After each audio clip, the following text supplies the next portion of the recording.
Close to the city of Xi'an in northwestern China lies a vast and ancient mausoleum, the burial ground of the mighty Tang Dynasty. The Tang Dynasty must have been one of the most powerful empires in the world. The Tang Dynasty lasts for more than 300 years, and when Chinese look back, they consider this period is one of the most powerful dynasties in their history. It was here in 1960 that a team of Chinese archaeologists made an extraordinary discovery. As soon as you discover a tomb or some other remains that are able to corroborate texts, that makes archaeologists, epigraphers, and researchers in China incredibly excited. They opened one of the smaller tombs. It belonged to a young princess who had lived more than 1,200 years before. What they found inside astonished them. It's one of the largest Tang Dynasty tombs discovered so far. They're very important archaeological discoveries, vital to our understanding of both life and afterlife in Tang Dynasty. It was a treasure trove, but not one of silver or gold. The treasure was on the walls. The first section of the mural painting depicts the official guardian guarding the tomb. And the second part of the tomb is about her personal life. And the last section of the mural painting, that is where the coffin was found. It has a creation of an afterlife by giving her the spaces that would be appropriate for her. An amazing find. In those chambers of death, they found life.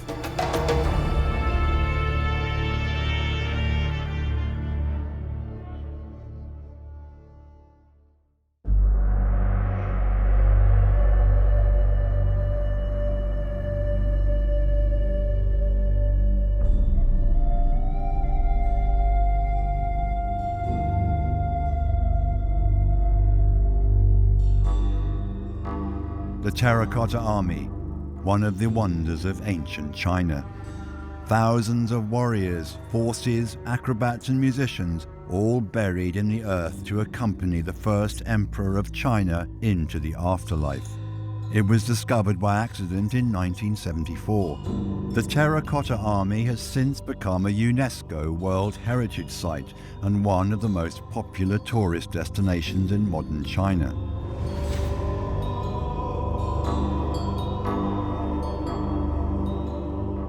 But just 60 miles away lies another burial ground of China's imperial past, and another wonder. The murals discovered in the tombs of Qianling Mausoleum offer an unprecedented glimpse into the life during the Tang Dynasty, a golden age in Chinese history when they ruled an empire larger than that of Rome. The Great Dynasty began in the year 618. The last emperor had been assassinated. China was engulfed in civil war, but from the chaos, a new ruling family arose. It really started with the Li family seizing power from the declining Sui dynasty. China has been suffered from almost 500 years civil war. So soon after the Tang Dynasty unified China again, it developed fast in economic and then culturally. The ruling family of the Tang Dynasty, the Li family, they were a Turkic-speaking aristocratic family from the northwestern regions of China.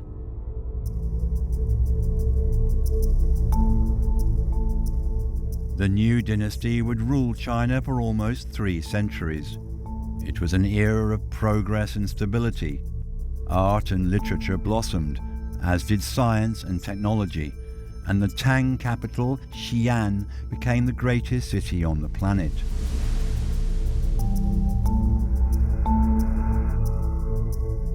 Today, the modern metropolis of Xi'an is built on the site. Few remnants of the Tang capital remain. But the Great Wild Goose Pagoda in the south of the city is one. Dating to the mid-7th century, it offers a hint of Xi'an's lost grandeur. The original Tang capital would have been completely flattened at the end of the dynasty. You wander around the city walls today, you can still get a sense of this amazing city. The Tang capital had dozens of huge and well-sponsored temples. Some of the towers and pagodas being constructed would have been up to 60 or 70 meters high. That's an amazing landmark on a skyline. Xi'an being the capital of the whole planet, it gathered a lot of merchants and religious people, and even visitors from all over the world.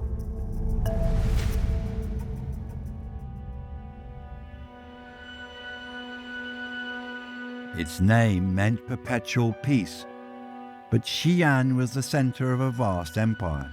The Tang's influence stretched into modern Vietnam and Korea in the east and into Afghanistan in the west. At the empire's zenith, more than 50 million people lived under Tang rule. The emperors commanded armies of 500,000 professional troops, but Tang dominance in Central Asia was not unchallenged. Rebellions and incursions were a constant threat. And to the west lay an even greater enemy, the mighty Tibetan Empire. For centuries, the two powers jostled for dominance. At times, they would settle their differences through diplomacy and intermarriage, but at other times, only a military solution would do. There would be cycles of invasion and occupation, counterattack and rebellion. Control of trade routes was fiercely contested as well, for mighty though the Tang armies were, the triumph of the dynasty was built on the flow of goods, on the movement of people, and the exchange of ideas. Don't forget that the ruling family of the Tang Dynasty, even within their DNA and their cultural history, had these strong ties to nomadic people. And that carried on in the way that the Tang Dynasty itself was structured. These connections and the signs of these connections became part of Tang Dynasty kingship. So, for example, receiving ambassadors, receiving traders from foreign countries became one way for the Tang Dynasty to, as it were, reflect on itself. Culture, commerce, ideas, technology, almost every aspect of life in Tang Dynasty China was connected with a broader regional cultural economy. Well, the Tang Dynasty acquired all these new material forms and crafts, for example, glass, gold, and silver, and also new religions like Buddhism, Zoroastrianism, and Manichaeism. People, luxuries, goods, all kinds of things were coming in and out constantly. The Tang established sea routes to Persia, to Egypt, to Mesopotamia and beyond. But it was by land the greatest treasures flowed, along a legendary trade route to the west, the Silk Road.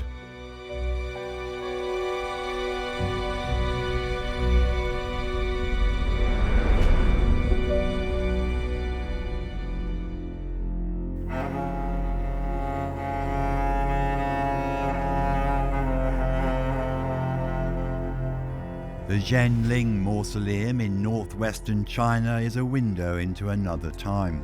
Of the 19 tombs in the complex, only those of Princess Yongtai and 4 others have been opened. But in the murals found within, the 7th century heyday of the Tang Dynasty is brought to life in stunning detail and colour. Their scenes show a wealthy, diverse society where customs, goods and fashions of foreign lands were welcomed, integrated, reinterpreted and made together into something unique. It was a melting pot, impossible to imagine without the network of trade routes which linked Tang China and the world. The Silk Road stretched from the west of the Tang capital of Xi'an. Its merchant caravans skirted the mountain ranges of Central Asia. They threaded the valleys of Afghanistan and crossed the Karakum Desert. and on they went, towards the Caspian Sea, the Black Sea, and Europe beyond. The Silk Road is a term coined by a German geographer von Richthofen in the late 19th century to refer to an extensive network of nodes used for trade in essentially the medieval period, sometime between 3rd and 4th century and right up to around the period of the Mongol conquest, 13th, 14th century. So about 1,000 years of medieval history.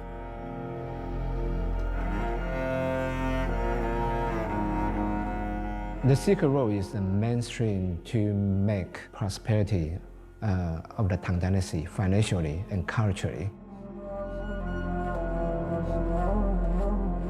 Silk Road is actually passed for communication, migration, and trade started to be used back in history. It's a complex network of oasis towns which essentially join China with the central and western parts of Asia. The people who dominated the Silk Road are the Sogdians. The Tang Chinese, the Tang state, was invested hugely in the infrastructure of the Silk Road because they valued the imports and they valued the import-export business. But the actual trading was dominated by Central Asians rather than by Tang Chinese themselves along the route itself.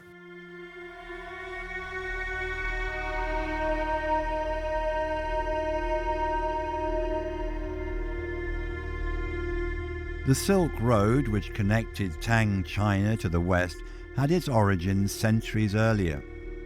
The Greeks, under Alexander the Great, had pushed east as far as India.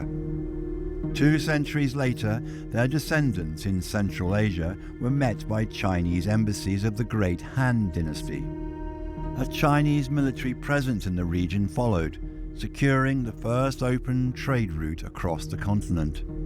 The Han coveted the horses bred further west, which were stronger and faster than their native breeds.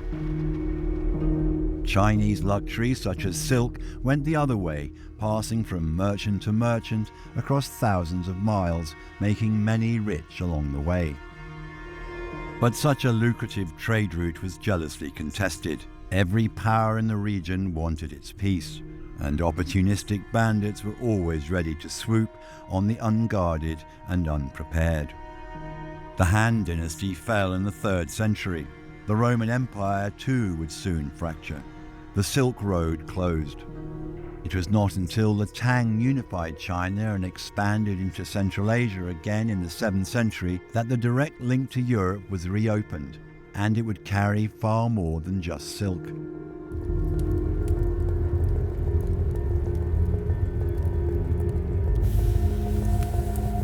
There were more than silk which were traded along the Silk Road. There were also glass, gold, and silver. It's also very important to the development of Chinese cuisine, including all sorts of spice and new fruits like melons and grapes and walnuts. For the first time, Chinese start to enjoy wine made of grape, because before that, the Chinese wine is usually made of rice or sorghum. Many other things other than silk were moving across the Silk Road, including things to do with medicine, ideas, people, warfare, luxuries, all kinds of things. It's very interesting. From the mural painting, we discover a lot of evidence about during this time, China has adopted a lot of cultural activity from the Central Asia. For example, the first time we see the Chinese start to play polo. This all never happened in China before. Probably the most important set of ideas that traveled along the Silk Road into China would have been Buddhism.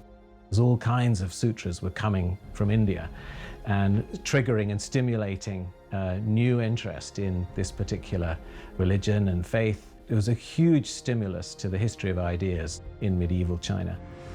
Along with religious ideas, there also came new architectural plans like Buddhist pagodas into China. There were also new decorative elements like the very popular pearl borders, which were extensively used in Tang Dynasty textiles. The Silk Road enriched the Tang Dynasty in more ways than one, and it made control of the empire all the more tempting a prize for the ruthless and ambitious. There was none more ruthless and ambitious than the woman who rose from courtesan to the highest throne in the land, one of the most extraordinary figures in Chinese history, Wu Zetian. She was born in 624. Her family was wealthy and an early backer of the new Tang regime. That saw her place in the imperial court as a lesser concubine to the emperor. She was 14 years old. She watched, she learned, and she waited for her moment. Wu Zetian started as a concubine of the second emperor of the Tang Dynasty, Emperor Tai. But she must be a very charming woman. That's why after Emperor Taizong died, she was actually taken again into court by Taizong's son, Emperor Gaozong, as his concubine at that time. And then later she became the empress. Unfortunately, 5 years later, Emperor Gaozong got stroke. So after that, Wu Zetian took over the power and became the Empress Dowager. And eventually, she claimed herself Emperor of China. She would have retained a lot of power from behind the curtain, as it's called, but clearly didn't wish to relinquish it. Her husband, Emperor Gaoxiong, faded away and died in 683. Their son inherited the throne, but he proved too independent-minded for his mother, and she deposed him after just 2 months. She sent the young man into exile and installed his younger brother as her puppet.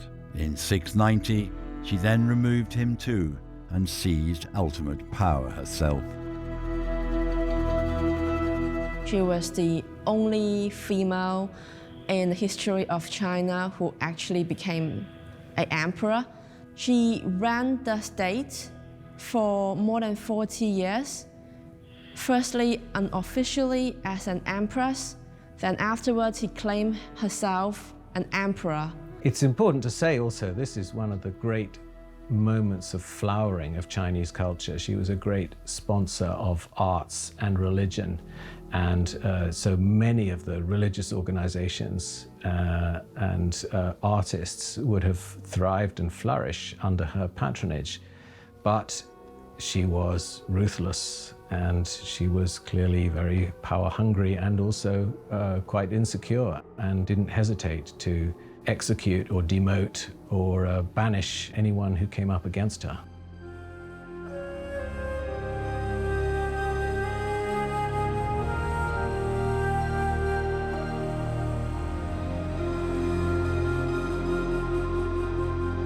Wu Zetian's secret police stamped out any dissent. Old and powerful families who might threaten her were repressed. In their place, she promoted those whose loyalty would be to her alone. But the imperial court soon became a nest of factions, vying for favor. The wrong word in the wrong ear could mean death, and even her closest family were not safe. In her rise to power, it is said, Wu Zetian killed her infant daughter to frame and discredit a rival. By the time she was emperor, she had lost none of that calculating brutality, as her granddaughter, Princess Yongtai, was soon to discover.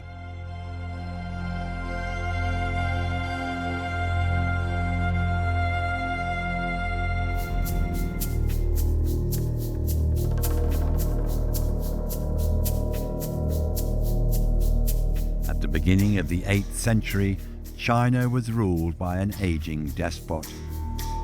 Wu Zetian had begun life at court as a lowly concubine, but through her cunning and her brutality, she had seized power, deposed her own children, and declared a new dynasty of her own. The empress was growing old, however. She relied more and more on her 2 lovers, the Chang brothers, Yi Ji and Zhang Zhong. The Changs grew powerful and made enemies. Among those whispering against the brothers were 2 of Wu Zetian's grandchildren, the teenagers Prince Yi De and Princess Yongtai.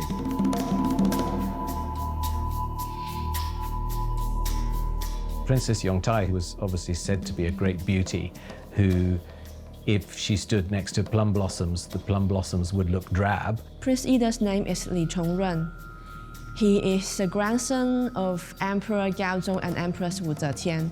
But when Empress Wu Zetian was in power, he got himself into trouble by criticizing his grandma's unusually intimate relationship with two male officers and her trust towards them. She displayed what would have been regarded as very corrupt behavior by favoring her favorites with business deals and status, titles, elevating them essentially far beyond, as it were, their worth.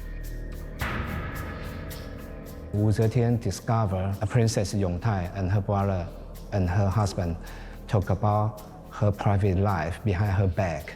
She got very annoying. Their youth and family connections were no defense. Wu Zetian's vengeance was swift. Yide, Yongtai, and her husband were all sentenced to death. There were different records about their death. So Prince Yide supposedly was caned to death. But there are different stories about the death of Princess Yongtai. It's not entirely clear. Her epitaph says she died in childbirth, but it's more likely that she was poisoned and by the Empress Wu. Archaeologists and also scholars have discovered her brother and also her husband would die just one day before her. So this coincidence seems unlikely to happen. She died in a childbirth. So now most of the scholars have agreed that she was killed by her own grandmother, Wu Zetian. But Wu Zetian's grip on power was fading. Despite the risks, a plot was hatched to remove her favorites, the hated Xi'an brothers. When she fell ill early in 705, the conspirators made their move. The brothers were killed, and the ailing empress forced to abdicate. The son she had deposed 20 years earlier reclaimed the throne. Wu Zetian's dynasty was over. Old crimes were wiped away with it. Princess Yongtai and her brother were reburied. Magnificent new tombs were built for them, a ringing statement of the break with the old regime.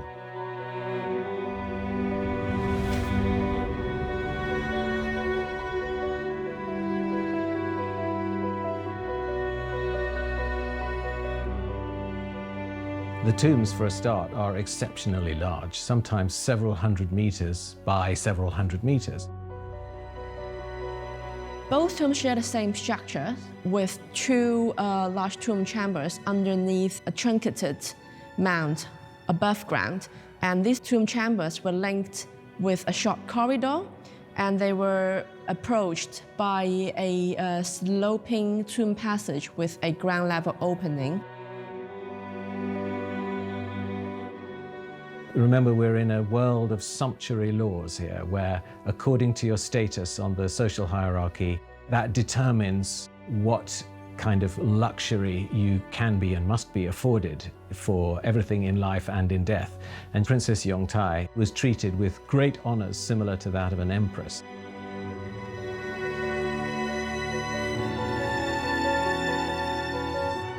Grand tombs of Princess Yongtai and her brother were sealed up in the year 705, but as the decades and centuries passed, the ways in were forgotten. All of these tombs are basically all marked by a very grand spirit way, flanked by large stone statues, which lead to a massive tomb mound or actual mountain. There would originally have been guards and guardians and keepers living on site. But once a dynasty has fallen, there's no reason for that, and they gradually, would have melded into the landscape. It can be very difficult to actually locate where exactly the tomb chambers are, either underground, underneath a big grave mound, or within a big mountain. So if you see the big mound there, but you still don't know from where you dig into and to locate the tomb chambers where everything is buried. The majority of the Tang tomb was rediscovered soon after the Cultural Revolution. China start to open to the outside world. So they need more accommodation, hotel to accommodate the visitors. So they have a huge construction work everywhere in China. And this is the main period a lot Tang tomb has been discovered. Archaeologists began the first scientific excavations of the Qianling mausoleum in the 1960s. The teenage prince and princess would have been buried with a treasury of gold, silver and jade. But that was nowhere to be found in their tombs. It's been looted and lost in the many centuries since. The tombs of the Qianling area were probably looted by the end of the Tang Dynasty, or if not, shortly afterwards. But I think most of the stories are that it was probably soldiery or bandits who would have done the looting. Looters will only be able to take what is portable. They probably couldn't have taken very heavy objects like heavy sarcophaguses or very heavy bells, so they would have gone for objects of value, things made, for example, of silver.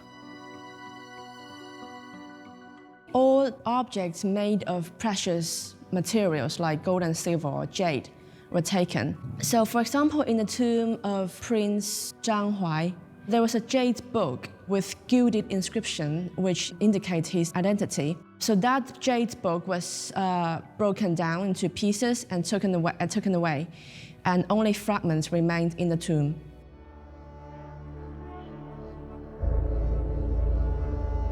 But the thieves were less interested in pottery. Hundreds of ceramic figures were left in Princess Yongchai's tomb alone. And there was another thing the raiders did not steal: the stunning frescoes which lined the tomb walls. You have recreations of court scenery, of the capital scenery, and of massive processions and events. The first section of the mural painting depicts the official guardian guarding the tomb. And the second part of the tomb is about her personal life. And the last section of the mural painting, that is where the coffin was found. What gets painted in the tombs are all the things that the occupant is going to need in the afterlife. So if that means, for example, that they must be accompanied by a dozen beautiful ladies in waiting, then they must be painted there. If it also means that they must have musicians and dancers, bodyguards, if they must be able to witness great military parades and pageants, if they must live in fantastic buildings and be fed marvelous food, the wherewithal must all be there.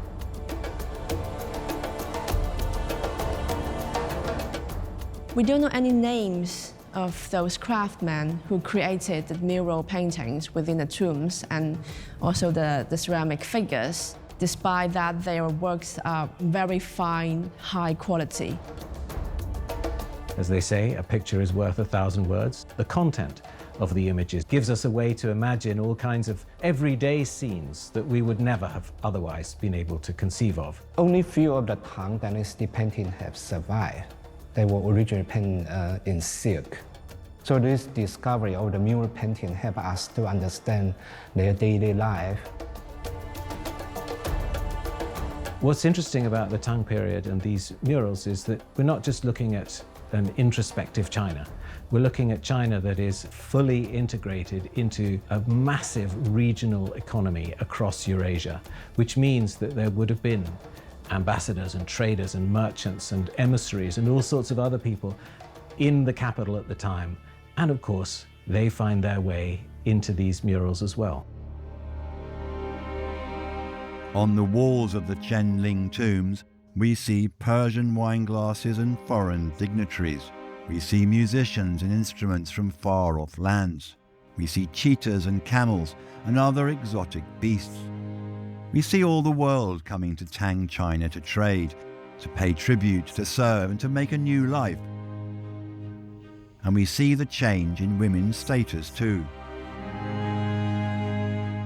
The society definitely became more tolerant and vibrant with all the nomadic fashions coming in.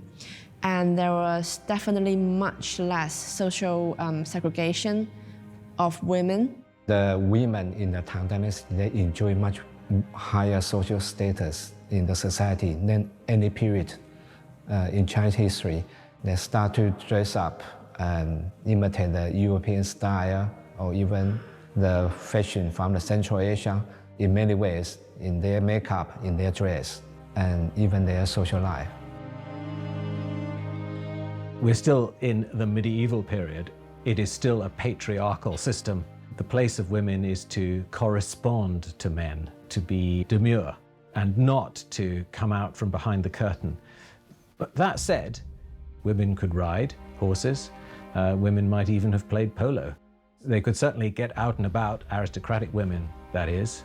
I imagine that in a broader historical scheme, their status was considerably higher and they had more freedom, especially than they did in the latter half of the dynastic period. But this outward-looking society would not last forever. Even as Tang China reached its zenith, there were forces at large in the empire which would tear the dynasty apart.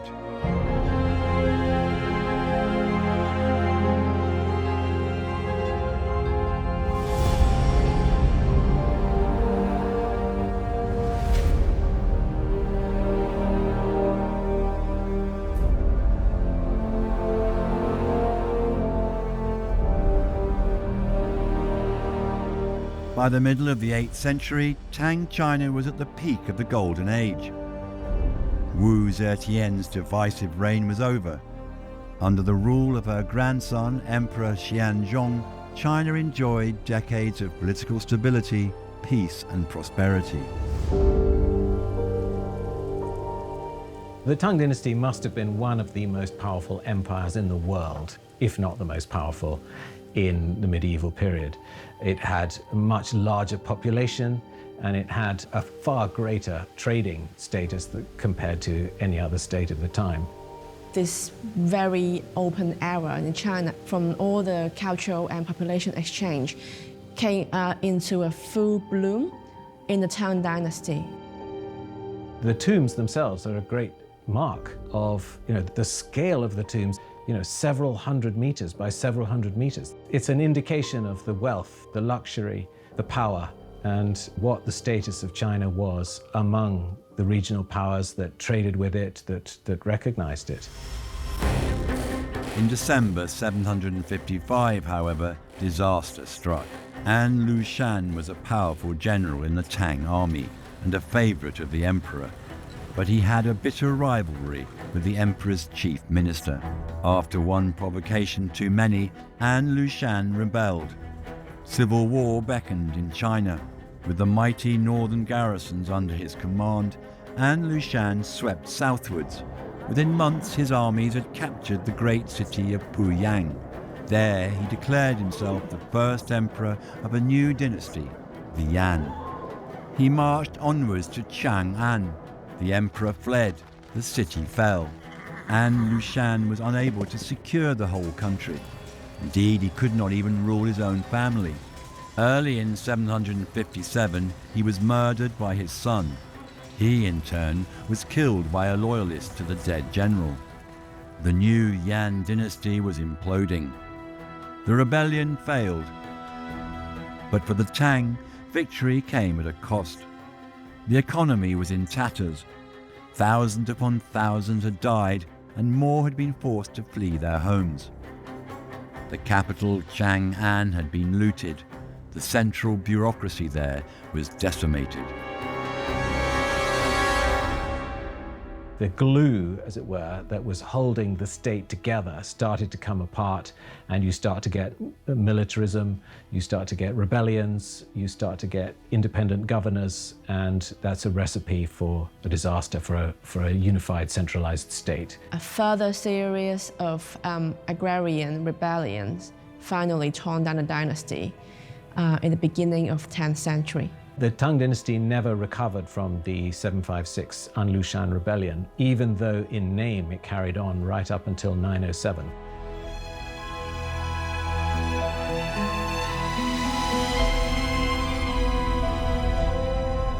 As As the power and authority of the Tang withered, so did their control over the western regions. Their old rivals, the Tibetan Empire, swooped in. The Silk Road, which had brought the Tang such prosperity, was closed. The 9th century then saw a series of natural disasters and another devastating uprising against imperial authority. This time, there would be no recovery. In 907, the last Tang emperor was forced from the throne. After ruling China for almost 300 years, the Great Dynasty was over. China entered a new age of political upheaval, as the once unified state collapsed into rival kingdoms. But the triumphs of the Tang Dynasty were not forgotten, and though their reign ended more than 1100 years ago, the legacy of Tang China can still be felt today.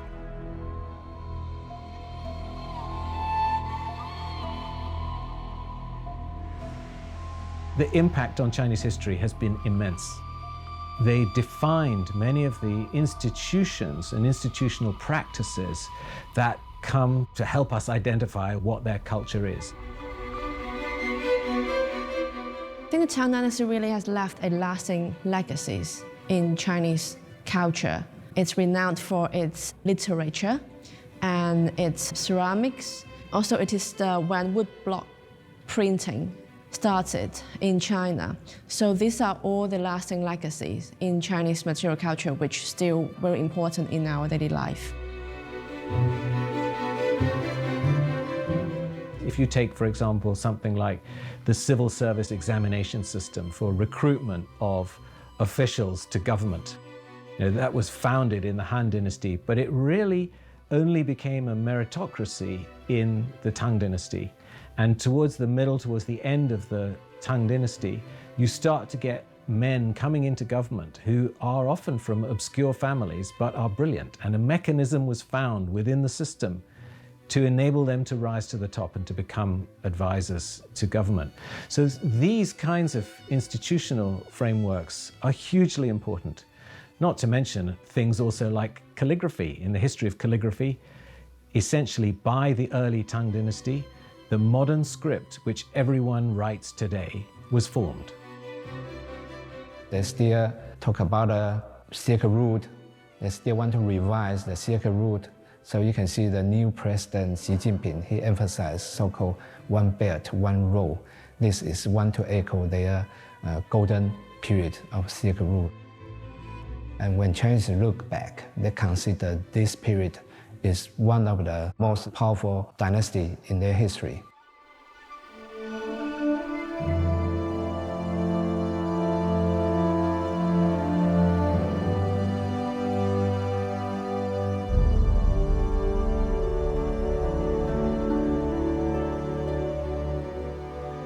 Stunning murals discovered in the tombs of Princess Yongtai and Prince Yide have opened our eyes to the wonders of the Golden Age. But the earth may harbour more secrets still. Many of the tombs of the Zhenling mausoleum have not been excavated. Even greater treasures may yet come to light.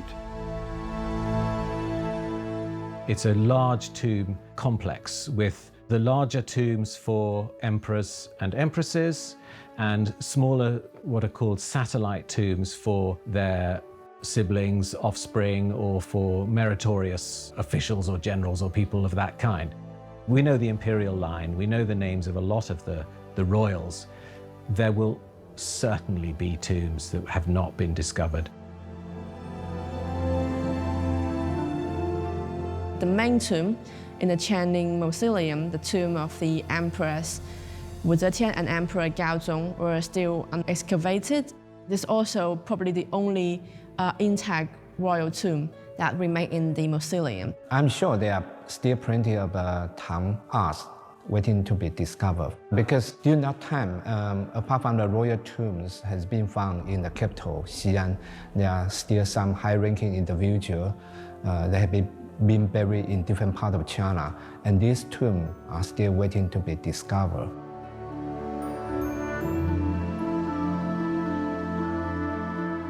We will probably expect to see a lot more fascinating mural paintings, a lot more valuable items, for example, gold and silver, in these tombs, and also maybe very prominent artistic work, like calligraphy work.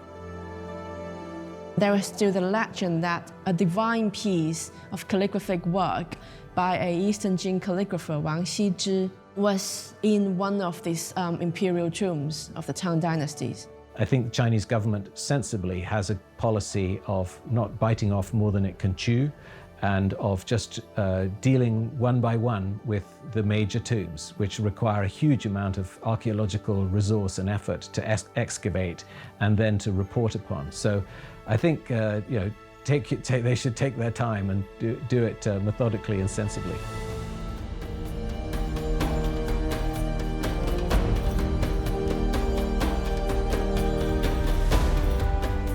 The Tang tombs already excavated require constant care. 97 of their delicate murals have been removed to the Changxi History Museum in Xi'an. There, the startling images of the past, preserved so long underground, can be safeguarded for generations to come. The murals that we have from the Tang imperial tombs, there's really nothing like it in scale or ambition. But one of the reasons why people marvel at those Tang imperial murals is obviously that they can use them as a way to try and imagine what was life like at a court. There's so many aspects. There's the fashion, there's the internationalism, the cosmopolitanism, the wealth and luxury, the pointers towards architecture. There's so many aspects of life that are brought to life by these murals.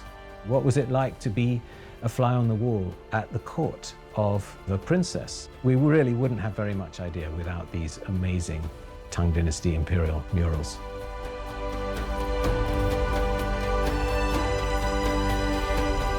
It will be decades at least before the remaining tombs of the Tang Dynasty are opened, but the murals already revealed have transformed how we picture Tang China. They have shown us what the history books can only tell us, that this was a cosmopolitan society connected to the world and a military superpower unrivaled in its age. And though the murals may have faded and their paints cracked, they have preserved something more precious than all the treasures that once filled those silent tombs. They preserve the spark of life.